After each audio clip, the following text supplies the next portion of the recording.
must also ring true in your experience. Correct. Right. So if then we pass these three tests for whatever that injunction is, then you can be reasonably assured that you're on the right lines. Correct. Yeah. True. But Sunilji, in Sankhya,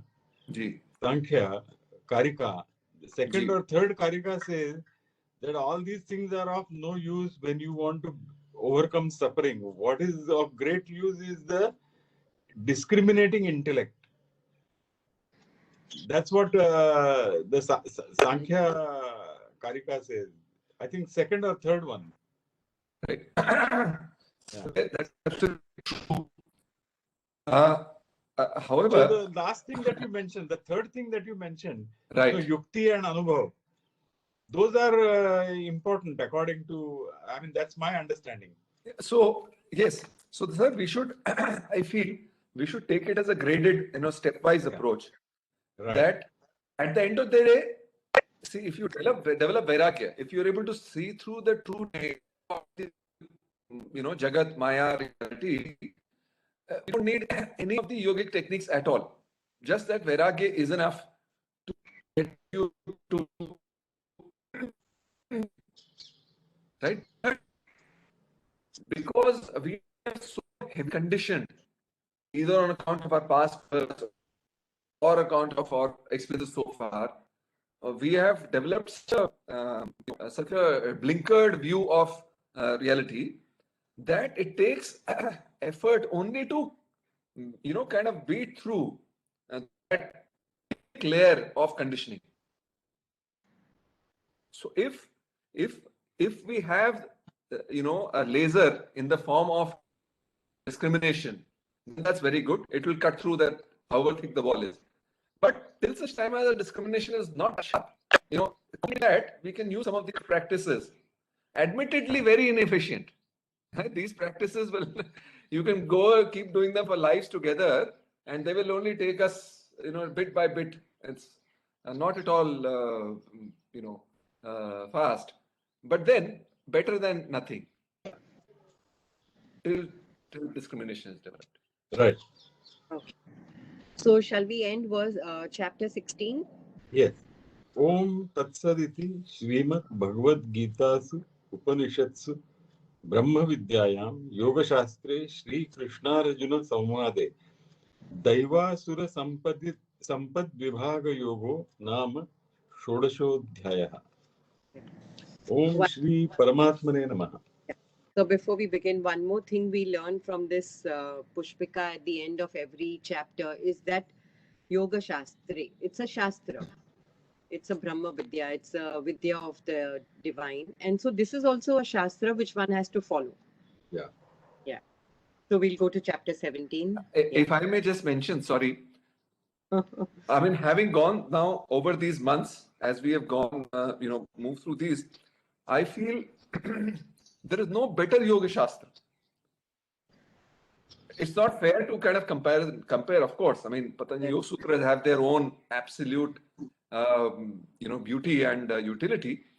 But especially in the modern world, the context from which the Gita operates, the comprehensiveness with which it addresses, of yoga or the subject of yoga in a contemporary sense, in a modern sense, in a active sense, in a life sense, is, I feel, unparalleled.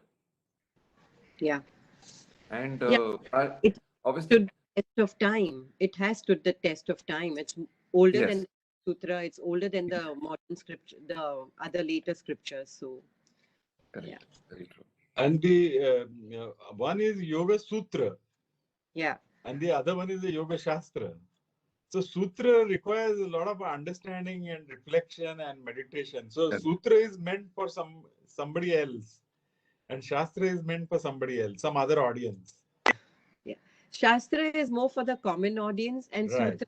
So we often were told about the Yoga Sutra that the Right. sutras are written in such a subtle form that when the Right. sutras would even reduce one matra or one alphabet, the joy he would get would be equivalent to the joy of having a son being born to him. So a lot of deep thought had gone to concising the sutras. Yeah. So naturally, the audience has to be of that kind of a deep, reflective mind. Otherwise, you can't understand the sutra. They are very deep because a lot of effort has gone into concising them. Whereas the Shastra is more elaborate and it's little easier to, comparatively easier to understand. Anyway, we shall go on to chapter 17, which is very interesting. ओम श्री परमात्मने नमः। अथ सप्तदशोऽध्यायः। अर्जुन उवाच ये शास्त्रविधिमुत्सृज्य यजन्ते श्रद्धयान्विताः तेषां निष्ठा तु का Krishna सत्त्वमाहो रजस्तमः। Correct. The Arjuna is saying that those endowed with faith, they worship the gods and others, but they don't read the scriptures. They are disregarding the scriptures. Where do they stand, Krishna? Do they stand in sattva, rajas, or tamas? Now, disregarding the scripture here would not literally mean that you don't follow them. It's just that maybe you haven't read, or maybe you've not understood, or maybe you're following your teacher or your guru or some elder, but you are still endowed with faith. You worship gods. It's not that you don't worship God. So he's very clear with his question. So let us see what Krishna has to answer.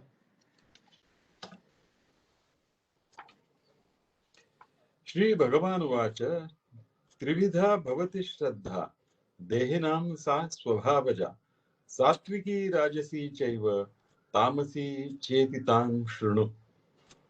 So he says the untutored innate faith of men is of three kinds: Satvika, Rajasika, Tamasika, and hear it from me. So now Krishna is telling him that people worship other gods. Maybe they don't follow the scriptures, but they have faith. And this faith is of three kinds. Now, what is this faith? You see, faith is a mental state. I have faith in the goodness of the world. So I'm positive. I believe. I have faith that the world is a horrible place to live in. Like people often say, the world is going to the dogs. They're all the time critical. So that is your mental state. So faith is a kind of a belief, a mental state based on which we function. So he says that is born of your nature. Now, every personality is different. Everybody's thinking process is different. So everybody's faith is different. So he's going to explain to us the faith. सत्त्वानुरूपा सर्वस्य श्रद्धा भवति भारत श्रद्धामयोऽयं पुरुषो यो यच्छ्रद्धः स एव सः। The faith of all men conforms to their mental disposition. Faith constitutes a man, whatever be the nature of his faith, verily he is that. Now, a man is as big or small as his faith is. Even A very important statement, very powerful statement. Very powerful statement. Very powerful Very statement. powerful. Yes. So the world over, philosophers have spoken about faith. Philosopher Plato has also said that such is the trend of our desires and the nature, such as is the trend of our desires and the nature of our souls, just so one becomes. As our desire and as our nature, we become that. So, yes, this is a very powerful statement. So, does anybody want to say anything about faith? Just a line or two? What is our thought?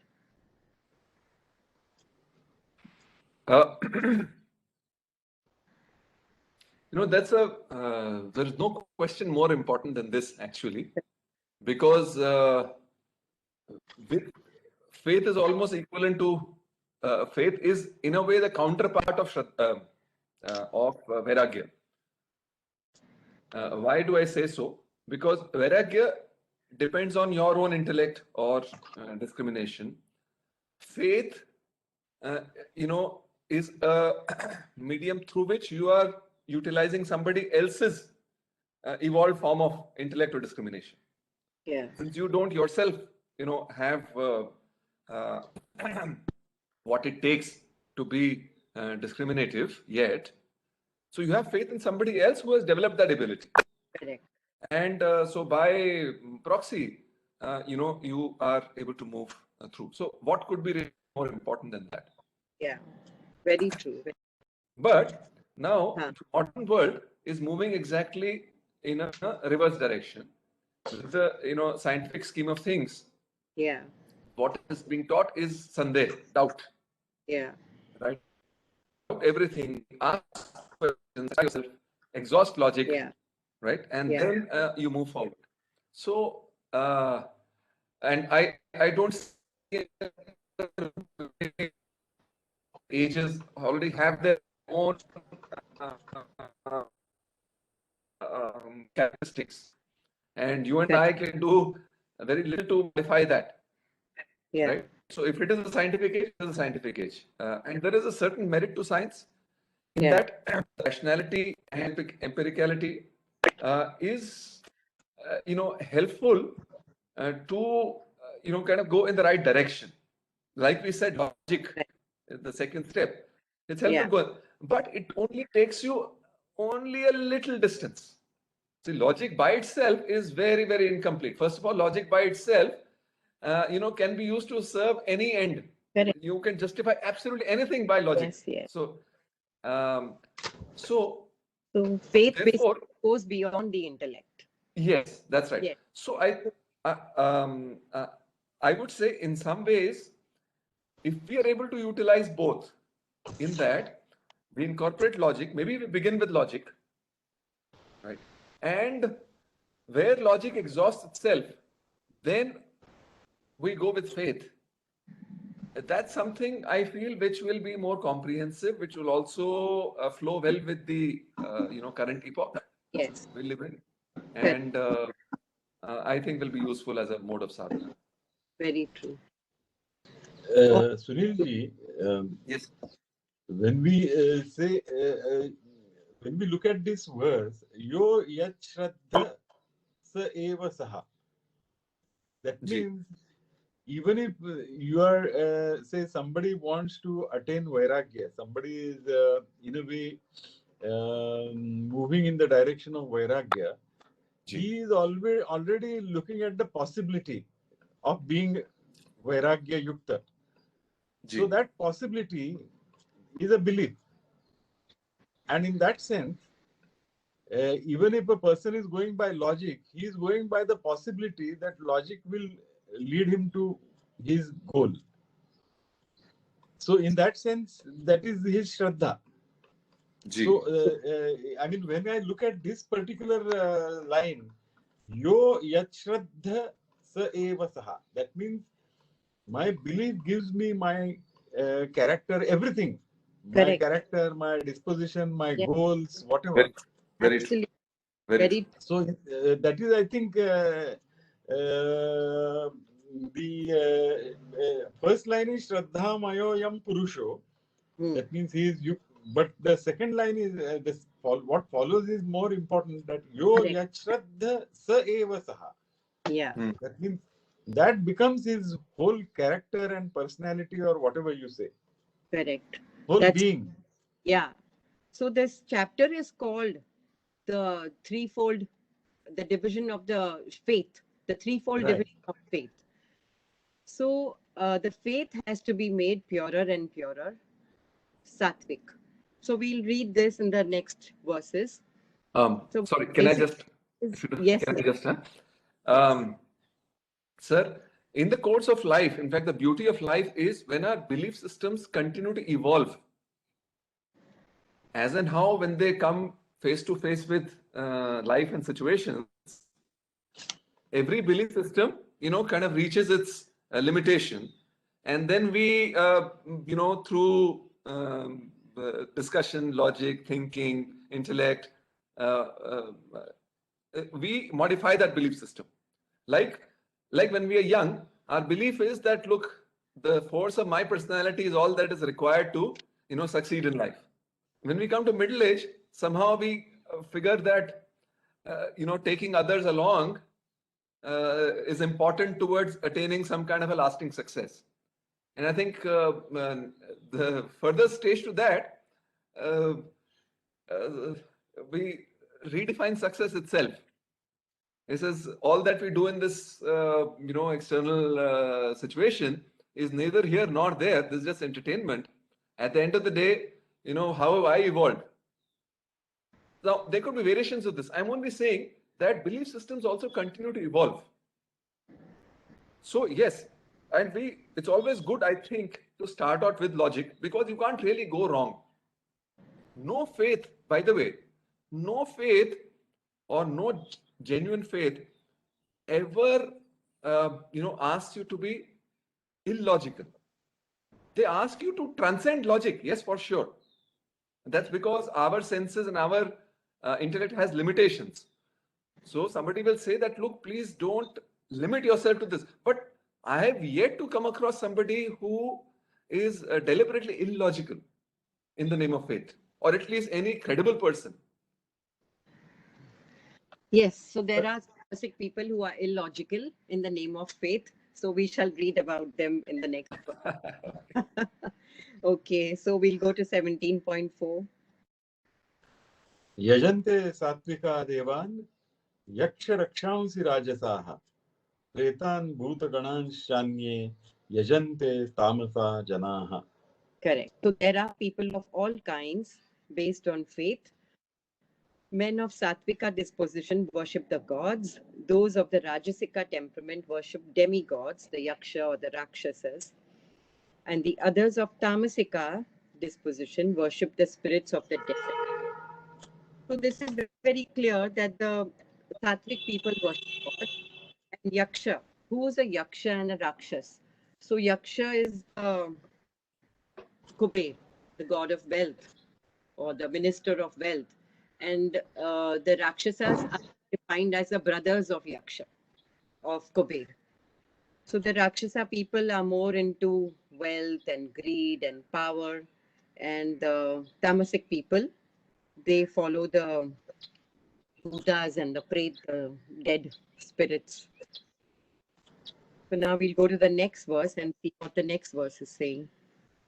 अशास्त्र विहितं घोरं तप्यन्ते ये तपो जनाः दम्भाहंकार संयुक्ता कामराग बलान्विताः. So now he's talking about men who practice severe penance of an arbitrary type, not sanctioned by the scriptures, and who are full of hypocrisy, egotism, and are obsessed with desire, attachment, and pride of power. So next verse also we'll read. And कर्षयन्तः शरीरस्थं भूतग्रामम् अचेतसः मां चैवान्तः शरीरस्थं तान् विद्य आसुरनिश्चयान्. and who emaciate the elements constituting their body as well as me, the Supreme Spirit dwelling in their heart, know those senseless people to have a demonic disposition. So now he's talking about faith and he's saying that there are people who are good, they worship the gods, they follow the right path. And then there are people who are kind of evil and they practice severe penance. They would they would pierce their bodies, or there are people whom we hear of who do very different kind of penances, who follow the spirits. So he says they torture the elements in their body and they trouble me also. The spirit is not expressed fully, as in what it means is that life is not expressed fully from those kind of bodies. And so he says that they are senseless and know that they have a demonic disposition. Okay, so Buddha also says that physical restraints, self-denial, all that has to be done in a proper way. So self-mortification, what Buddha says, that self-mortification, which is painful, which is unworthy, which is unprofitable, that should not be followed. Tapa, see the tapa, now we are going to learn about this tapa in the following verses also. Tapa basically is a niyam. penance. It's an observance. Niyam is not something which is followed all the time. You do it for some time in a day and do it in the right way. So also these verses tell us that you need to have a discriminating intellect, what we were talking about. Their faith is based on wrong things, on wrong judgments. So Krishna is kind of negating these kind of things. Dharma has to be followed in the proper way based on reason, which we discussed now. This is what these verses are saying. So if there are no questions, shall we go on? आहारस्त्वपि सर्वस्य त्रिविधो भवति प्रियः यज्ञस्तपस्तथा दानं तेषां भेदम् इमं शृणु. Food also which is agreeable to different men according to their innate disposition is of three kinds, and likewise sacrifice, penance, charity too are of three kinds each. Here their distinction as follows. Now this is a very important verse, as in it looks very not important, but it's a very important verse because the words used in this verse are yagna, tapa, dana. These three words are going to come in chapter 18 also. Now, why is this Yagnya, Dana, Tapa and Dan come here? So, according to Vinoba, whose book I read and follow, is that we are born with three things. We are born with body, which is wrapped around us. We are born in this creation, and we are born in a society. Now, these three in a society. So, these three things were not of our choice. We were born, maybe based on our karmas or whatever. We are born with a certain type of a body. We are born in this creation in a particular location, and we are born in a particular society. So he says that it is very, and we use them all the time, we wear them out. He says it is our duty to do something for these three institutions. We have to replenish them. It becomes our duty. So basically, he calls this chapter as a program for the seeker. We have finished the Bhagavad Gita. We finished 16 chapters. Now, basically, what is it that I should be doing in life? What is the program I should follow? What should be my routine? So my routine should be every day I have to do yajna, dana, and tapa. Yajna is for the society. I am born with so many things. I have to replenish that. He says production of something new is also yajna. Yajna for the creation around me. I have to look after this creation. I can't waste water, light. I can't waste the resources. I have been given resources and it is my duty to conserve it. That's yajna. Then I have a body. So tapa is used for the body. I have to function in a proper way. We are going to be reading all this. And then dan, society. I have a society around me. I'm born in a society. So I have to give in the form of my time, in the form of my wealth, in the form of my energy, but I have to give. So yajna, dana, and tapa, these are the three important things which a man should do in his everyday life, every day. And then he says ahar. Why is he talking about ahar? Because all these three things, yajna, dana, tapa, which is basically one word, yajna, dana, tapa, is done through my body, and I need some sustenance for the body, which is ahar. So I need to feed my body, and therefore ahar also becomes very important. A lot of things have been said about in the Bhagavad Gita in chapter 3, 3.14. He said, Anna Bhavanti, beings, food.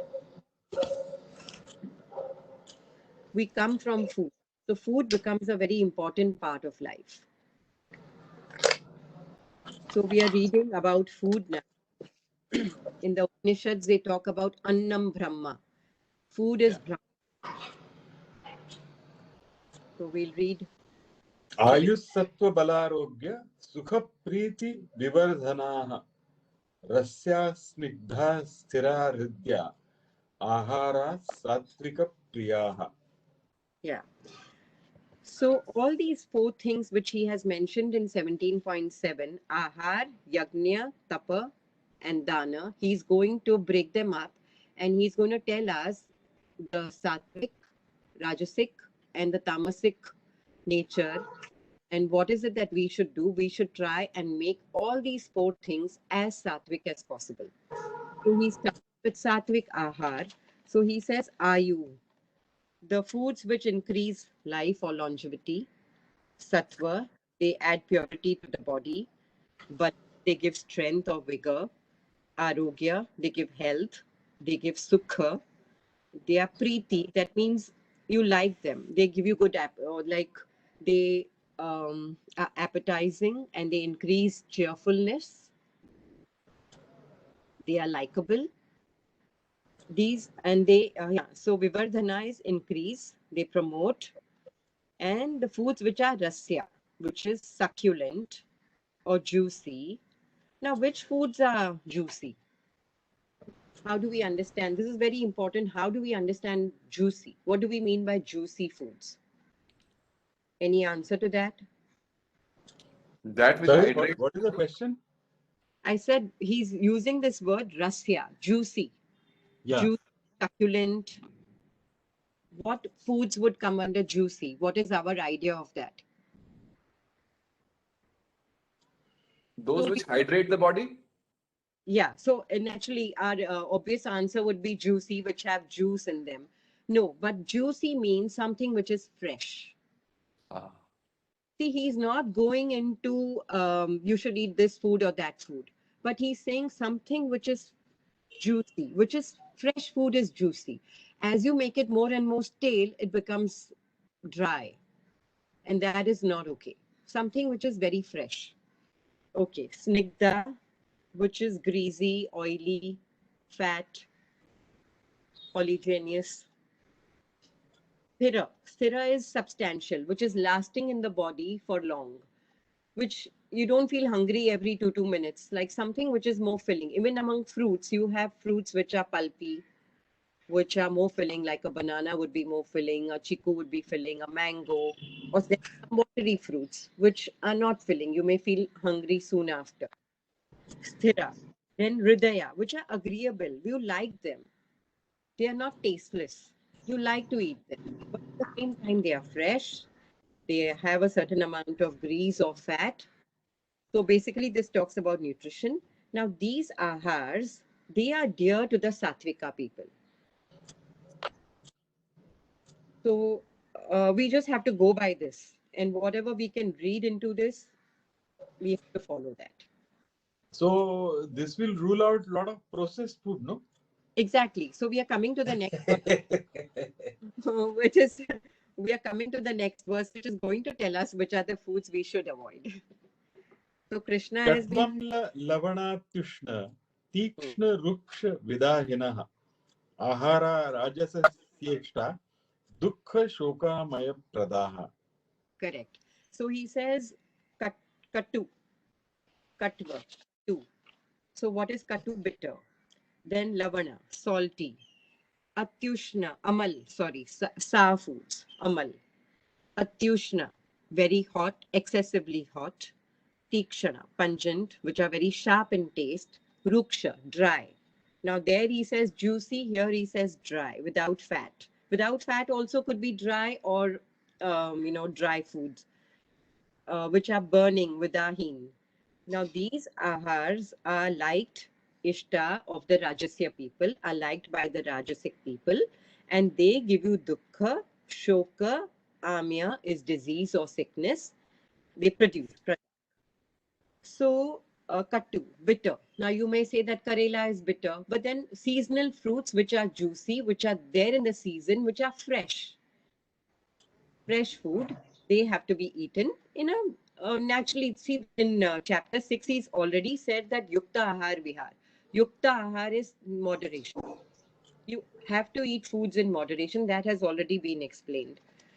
But now he says that excessive sour, excessive salty, um, burning, spicy, which aggravate the inner system. Now, all this also has to be based on experimentation. But he has broadly outlined foods which should be eaten. Now, the Rajasic foods should be eaten by tamasic. Sometimes people are very tamasic, so something which is hot or burning can be taken as a medicine so that it makes you more active. So, another thing about food, see, a lot of all the texts are talking about food. Hatha Yoga was talking about food. Then we have Ayurveda. We are going to hear about foods. Now, Dr. Saab always used to tell us, thy kitchen is thy dispensary. And Sorry? thy kitchen is thy dispensary. Oh, Thy kitchen is thy dispensary. And so, when I was told to look after the journal, I started a feature, thy kitchen is thy dispensary. So I requested one of Minati, I don't know if you know her, Minati Shah. So Minati reads a lot of Ayurveda, and she's always quoting Bhava Prakash and Charak and all Arya Bhiktek and all these sages. And she goes into detail of this. And so I told her, okay, let's start a new feature. Thy kitchen is thy dispensary. So you can use food as a medicine.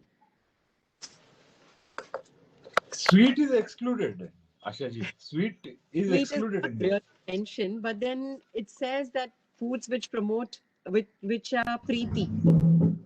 Now, majority preeti. He's using the word preeti and hridaya. See, in this verse 17.8, there are two words which say preeti and hridaya. So most people like sweet. I don't know if any, like even a child, when he starts eating, he likes sweets. There are very, very But few children who, sorry, but today children, many of them don't like sweet. They no, like the no, salty and other stuff. they do like salty, but they would like a chocolate. I don't know any child who say, no, I don't want a chocolate. They'll say, I want both. Because I have a lot of children in our family with different personalities. One of them, she says, I do like spicy things, but if you give her a chocolate, she says, of course I like chocolates. Her sister will not eat the spicy food, but will eat a chocolate. So I don't know if anybody would not like sweets. Anyway, it is agreeable, pleasing. Sweet food are good for growth. Growth of the body, sweet, I'm told, is promotes growth. So especially in the younger years, that's why the children usually see. अभी थोड़ा विकृति भी ज्यादा हो गई है. You know, children also are. I mean, वो 5 साल की उम्र में ही फोन भी स्मार्टफोन इस्तेमाल वगैरह करना शुरू कर देते हैं, तो वो उतना एकदम नेचुरल ग्रोथ नहीं हो रही है, तो थोड़ी विकृति शायद नजर में आ सकती है हमको. But in general the reason why children like sweets is probably because it promotes growth in the body. Yeah. See, sweets are to be used when you are on this path. Naturally, you will be inclined towards food which you need. Now, when we talk about sweets, when milk is sweet, fruits are sweet. When he says juicy, succulent, fruits are sweet. Wheat, all these things are sweet. Everything has a little bit of sweet. Natural foods definitely have some amount of sweetness, most of them. And when you say sweets are good for growth, sweets are also very good for the brain, for the nerves, for your intellect. When you are doing a lot of paperwork, table work, you need some amount of sweet. It gives you instant energy. You will naturally want something sweet in the body because immediately energy is given. So, yes. Sorry. On the front of juicy foods, Huh. I just wish to report a conversation I had with our vegetable chap day before yesterday. So what happened was where he was placed, the Nagar Nigam kind of broke down that place. So he shifted to another shop in the market, which is and he installed an AC, etc. Asked him, भैया अब ये दो अब वो दोबारा टूट लगा लिया उसने दोबारा पुराने उसमें भी, लेकिन नया भी रख रहा है. तो मैंने कहा दो क्यों रखना चाह रहे हो? Unnecessary expense. 2 locations just within half a mile of each other. तो बोले सर देखिए अब क्या है, हमने यहाँ पे एसी लगाया है और एसी लगा के हमारे जो बेस्ट फूड्स हैं हम यहाँ पे रखेंगे. क्यों? क्योंकि वो पुरानी वाली जगह में सारी गर्म हवा वगैरह चलती है. इट्स एन ओपन प्लेस, तो गर्म हवा से वो सूख जाते हैं वेजिटेबल्स एंड फ्रूट. तो इसलिए एसी में रहने से फ्रेश ज्यादा रहेंगे. और वो थोड़ा सा यूजुअली से जरा महंगा है. तो मैंने कहा भाई अच्छा उसका क्या रीजन है? बोले हम एक तो जाते हैं, जब मंडी में जाते हैं तो हमको ओवर एक्सपीरियंस पता लग गया कि कौन से फल में या उसमें जूस है, रस है. तो even with more expenses we buy that. Correct. Right. So an experienced vendor, see what I found was his entire emphasis was on preserving the ras in that food or vegetable, Yeah. both freshness as well as succulent nature. You see, also, if you look at it from another point of view, the fruits which are juicy, which have rust, which are fresh, I'm not saying juicy, I'm saying which are fresh, have more of the prana content. Correct. They are alive. They give you more energy. As they become, older and older, the pran, the life is little less. They become dry. The pran content reduces. That's another reason they say that food should be eaten fresh. Anyway, now when we go to we go to verse 17.10, we'll understand more. यातयामं गतरसं पूतिपर्युषितं च यत् उच्छिष्टमपि चामेध्यं भोजनं तामसप्रियम्. Yeah. Now, yatayamam. What is yat? Which is gone, elapsed, or passed by. Yam. Now, the day is divided into yams, 8 yams. Now, one yam, naturally, we have 24 hours, and if it is divided by 8, so one yam would be 3 hours. So, food which has been kept for over 3 hours. That is what is meant by this first word, yatayamam. So food which is cooked 3 hours before, gatarasam, which is not fresh, which is without the juice, without taste, without any rus. Rus also can be taste. Absolutely. Yeah, rus means taste. Rus means taste. Yeah, तो उसका test ना, उसी गरम खाना खाते हैं और ठंडा खाना खाते हैं तो उसके टेस्ट में तो फर्क होता ही है ना. You taste more if it is fresh and right, it is just cooked and served on the table. So that is more. When I was having this preliminary discussion with Dr. Bhide about the Ayurveda curriculum, so we just looking through what topics and emphasis, etc. So we came to rasa. So at that time, he had devoted some 3 sessions on rasa. And without prompting, he said, when we came to rasa, रस ये बहुत important है. इसको तो जितना time दे उतना कम है. Exactly. I am rushing past because I know we are in for Ayurveda sessions. Yeah, of course. On food. Okay. But nonetheless, we just understand that food, today's time, we are always eating food which is cooked 3 hours before. So many houses, the cook cooks in the morning for the morning and evening, and it's done. Subah ka khana ko ban jata hai. So then it says puti, which is putrid, decaying, emitting a foul smell. Paryushitam, which is stale, cooked overnight or days before.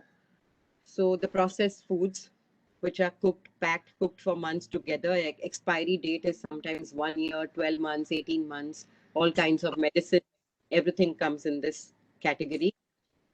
Uchishtam, which is leftover food, or jhutha food, or kisi ke plate mein se kha liya.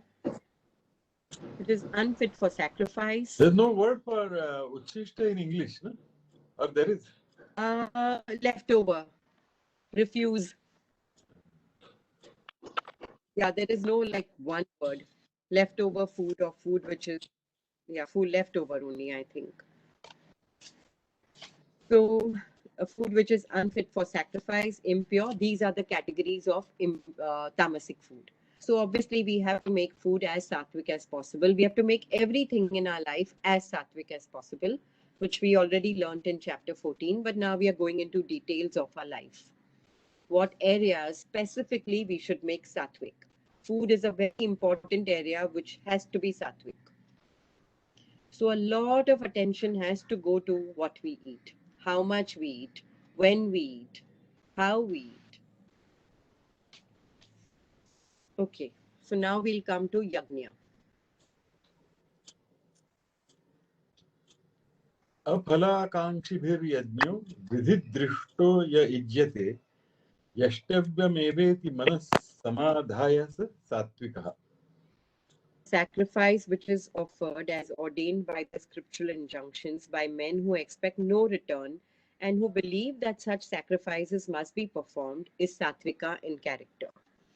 Now, Vinoba is saying there is no altruism in doing good.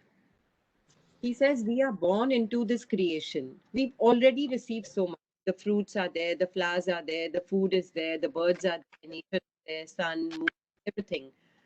Everything is there in this creation for our use and pleasure. Nobody is stopping us. How much air we breathe, how much food we eat.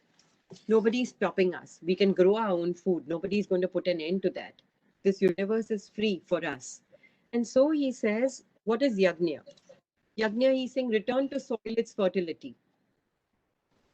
Reimburse. Whatever you've taken from nature, reimburse. That is yajna. So he says, give. And what do you want to expect? You will anyway get. If you give, you will get. So don't keep that thing in mind that I want more and more things. You're anyway getting more than necessary. So just give. Just give. Don't expect anything. It is your duty to give. Just give.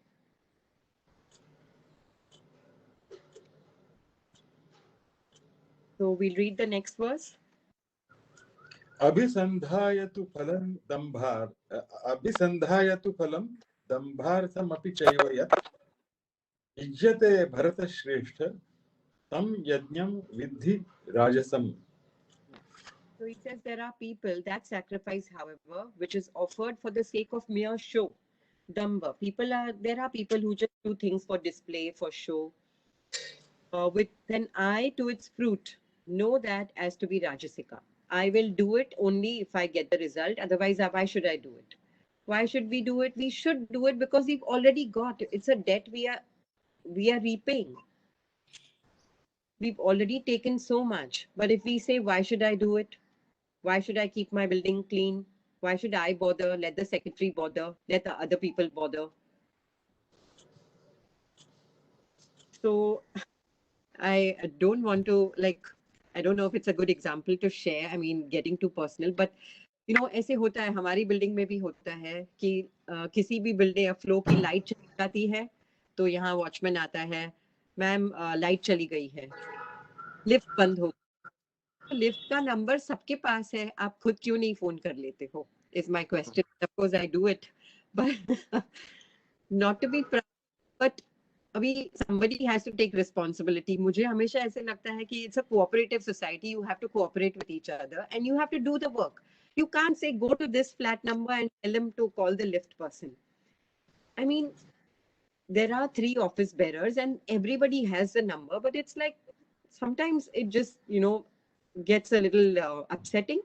But of course, those emotions are controlled and the work is done. But ऐसे ही होता है. That's why society doesn't progress much because everybody's let the other person do it. There is a funny story which I often read to my children, grandchildren. It talks about a country and the king says that tomorrow morning there is this empty pond and the king says that everybody has to put in 1 jug full of milk in it, and by tomorrow morning that tank has to be full of milk. So this man goes in the middle of the night and he says, nobody is going to see whether I put milk or water, and milk and water gets mixed up in milk so easily. So he takes a big jar of water and he goes in the tank and he puts it and he comes back. Then in the morning, when the king goes to the tank, it's only full of water. There is no milk in the tank because everybody thinks the others will put the milk. Why should I put milk? And who will know if I put water or milk? Who will come to know? So that's how, if society is going to function that way, कि let the other person do the right thing, मैं क्यों करूं? तो फिर chaos ही होने वाला. So Vinoba says that this creation is already there. What we have created, see, the society we live in also is a creation. We have created a society. It is there. We have to do these things. So now this chapter is very important, as in it's telling you that make all your actions very sattvic. The other person is not going to do it. So, well, be it. For the good of society, you have to do it. Doctor साहब हमेशा बोलते थे, देने वाले का भी भला, ना देने वाले का भी भला. जो दे रहा है उसका भी भला, जो नहीं दे रहा है उसका भी भला. We have to do our duty. So this is what this chapter is telling us, that you do your action, you make it sattvic. You do your duties. They are your duties. This yajna, dana and tapa is your duty. These words are going to come again, as I said, in chapter 18. So that's why the whole chapter is given to this yajna, dana and tapa. And we have to have faith. Obviously, we've already spoken so much about faith, that I have faith that if I do my bit, good is going to come. I mean, that's my belief that I must do it. Faith is the basis of these actions. That's why he's put faith in the beginning. That it's okay. I may have to work harder, but I get peace of mind and I do it. It's my faith that I must do it, whether the other person does it or not. Okay, so we can do the next verse. Vidhihinam asrishtannam mantrahinam adakshinam shraddha virahitam yajnam tamasam parichakshate. A sacrifice which is not in conformity with the scriptural injunctions, in which no food is offered, no sacrificial fees are paid, which is without sacred chant of hymns, devoid of faith, is said to be tamasic. See, in this modern day, we are not really doing a havan or a yajna, but in our modern day, we do take work from people. And sometimes we underpay them, we don't appreciate them, we take people for granted. All this kind of things are tamasic.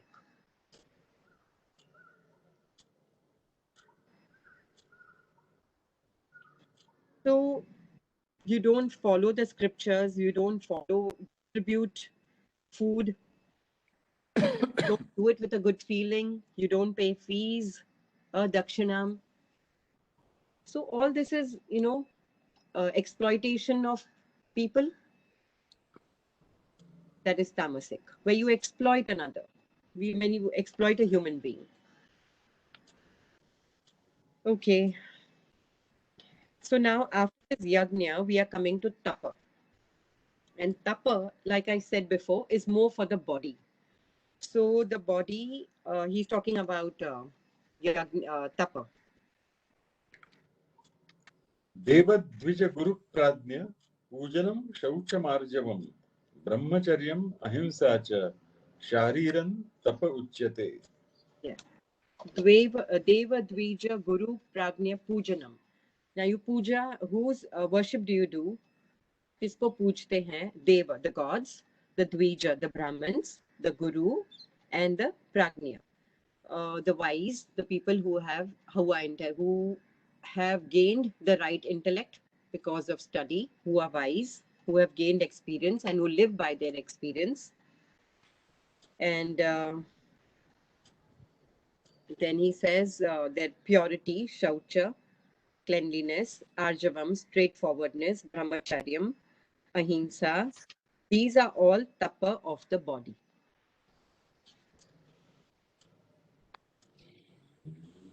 Okay. So we've understood, we know these words. Yeah. Next verse. Anudvegakaram Vakyam Satyam Priyahitam Chayat Swadhyayabhyasanam Chaiva Vangmayam Tapa Uchyate. So he says words which cause no annoyance to others, which are truthful, which are agreeable, which are satya, which are priyahitam, which are beneficial, agreeable, study of the Vedas, Swadhyay Abhyas, that is Swadhyay Abhyas, and these are the other Shastras, and practice of chanting of the divine name. This is known as penance of speech. And now in the next verse, he's going to talk about penance of the mind. Now, maybe we'll read the next verse and then I'll discuss this. Yeah. Prasad. मन प्रसाद सम्यत्वं मौनम आत्म विनिग्रहः भाव संशुद्धिरित्येतत् तपो मानसमुच्यते. Yeah. Mana prasada is cheerfulness of mind. Somyattvam. Somya comes from the word moon, som. So calm and peaceful and cool like the moon. Somyattvam, maunam, silence, atma vinigraha, self-control, bhava samshuddhi, purity of heart, purity of feelings, purity of motives. These are called the penance of the mind. Now, if you've noticed 17.14, 15, 16, 14 talks about body, 15 talks about speech, and 17 talks about mind. So, how you say karmana manasa vacha, right? Your thoughts, your speech, and your deeds, your action. The body, the action. The body does the action, but the mind will prompt the action and speech. Now, these three are very important. Thought, word, and deed. Every action which is done has to be done with the thought, word, and deed have to be in absolute balance or coordination. You can't do things haphazard. All these three have to be there, and these three have been given a lot of importance in all religions. In the Parsi religion, they talk about Bhumata, Bhumata, sorry, Bhumata, Bhukta, Bhukta. Ukta is speech. Bhumata is good thoughts, good speech, and Varshata, good action. Thought, word, and deed. Even in the other scriptures, they talk about Trikaran Shuddhi. These are the three Karans, thought, word, and deed. Even in Buddhism, they talk about the three Vajras, thought, word, and deed. So all these three things have to be purified, have to be made sattvic. You commit violence through speech also. Speech is a very, very important part. So all these three things have to be purified.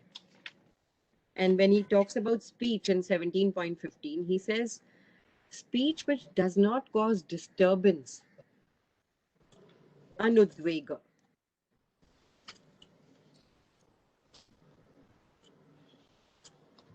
which is pleasing. And then in verse 17.16, when he talks about mana prasad, see, Swami Vivekananda has said cheerfulness is religion. And हमारे institute में भी doctor साहब और हंसा जी के room में उनके cupboard पे हंसा जी के कबर्ड पे there is a post like a placard which says सदैव प्रसन्नता में रहना ही ईश्वर की परोभक्ति है. So always being cheerful, mana prasad. The mind has kept in a cheerful state. Now these three are very important: thought, word, and deed. Thought. The thoughts have to be very, very pure. So a lot of emphasis has to be given to this. Yeah. कुछ कहना है आपको? Or we go to the next verse now. श्रद्धया परया तप्तं तपस्तत् त्रिविधं नरैः अफलाकांक्षिभिर्युक्तैः सात्विकं परिचक्षते. Yeah. So it says that this threefold penance performed with supreme faith by yogins, expecting no return, is called sattvika. Okay. Then we go to the next verse. सत्कारमान पूजार्थं तपोदम्भेन चैव यत् क्रियते तदिहं प्रोक्तं राजसं चलमध्रुवम्. all these things, the austerity, what we spoke of now, worshipping the guru, worshipping God, speech, the austerity which is performed for the sake of renown, honor, adoration, as well as for any other selfish gain, either in all sincerity or by way of recommendation, yields an uncertain and momentary fruit, has been spoken of as Rajasika. You may just, praise somebody to get something. You may serve somebody to get something. All that, where you have some reward in mind, that is Rajasika. You're not doing it out of pure motive. It's a selfish motive. Okay. So now we go to the next verse. सत्कारमान पूजार्थं तपो दम्भेन चैव यत् क्रियते तदिहं प्रोक्तं राजसं चलमध्रुवम्. Penance which is resorted to out of foolish obstinacy and is accompanied by self-mortification or is intended to harm others, such penance has been declared as tamasika. I'm sorry, I didn't read that one. I read the earlier one twice. Okay. मूढग्राहेण आत्मनो यत् पीडया क्रियते तपः परस्योत्साधनार्थं वा तत् तामसम् उदाहृतम्. Yeah, so when you do things to harm others, that is tamasika. When you don't care about others' feelings, when you just go on doing things stubbornly, obstinately, when you don't see another point of view, all those things are tamasic. So we had this funny story of this man who goes to the Shiv temple to light a lamp every morning, and he has a neighbor who religiously follows him every day and blows out the lamp. So that his penances are not fruitful. So yeah, so there are people of all kinds in this world, and it depends on their mental makeup, on the faith and the belief they have. So we have to have faith, the correct faith. Faith, incidentally, is called the mother of virtues in the Yoga Sutra commentary. They say faith is a mother of virtues. Anyway, we shall go to the dana part. We have time. We have some time. We can do some more verses. दातव्यमिति यद्दानं दीयतेनुपकारिणे देशे काले च पात्रे च तद्दानं सात्विकं स्मृतम्. Yeah. Now, like I said, dan is done for society around us. Tapa was for the body. Dan is for society. Now, who comprises the society? Our family, neighbors, relatives, teachers. It's just the world at large, people around us. Now, dana, a gift which is bestowed with a sense of duty on one from whom no return is expected at appropriate time and place to a deserving person, that gift is declared as sattvika. So Vinoba says we were born weak and defenseless. We had no clothes on. We were given food. We were given shelter by the family, by the people who brought us into life. So it just becomes our duty to give back. And so we give. We give whatever is there with us, we give. We may not have too much money, but we have love within us. We have kindness. We've done all those words, the tapa of the speech. We have all those things at our disposal, and we have to give without return because we've received so much. At the right time and place also is important. So this requires a lot of thought. We have to think on these verses and do the right thing. All the guidelines have been given. So we can go to the next verse. That is 17.20? Yeah, 18. Yeah. 21. 21, sir. Sorry. 21. Yeah. यत्तु प्रत्युपकारार्थं फलम् उद्दिश्य वा पुनः दीयते च परिक्लिष्टं तद्दानं राजसं स्मृतम्. Correct. A gift which is bestowed in a grudging spirit and with the object of getting a service in return or in hope of obtaining a reward is called Rajasika. See, everything we've understood by now, Sattvic is done without any expectation. Karmaneva adhikaraste. that verse is going to come here. The crux of the Bhagavad Gita, everything has to be made sattvic. You have a right to work. In the Rajasic, we've seen in all the divisions, Rajasic people are expecting things and Tamasic are doing absolutely wrong things. There is no criteria for right and wrong. But in the Sattvic, there is no expectation of reward. So the entire teaching of the Gita is based on this Sattvic disposition. Karmaneva adhikaraste. My duty is to ma phaleshu kadachana. Sorry, what is it? You wanted to say something? No, so I was only saying that keeping in mind the discussion we had a couple of chapters back, about the fact that the Gita really emphasizes, transcending the three gunas without necessarily, emphasizing any one over the other. Correct. In practical terms, you see, we had said that sattva is the one to kind of inculcate. Yeah. And of course, it has to be transcended eventually. Yeah. But, the pathway lies through that.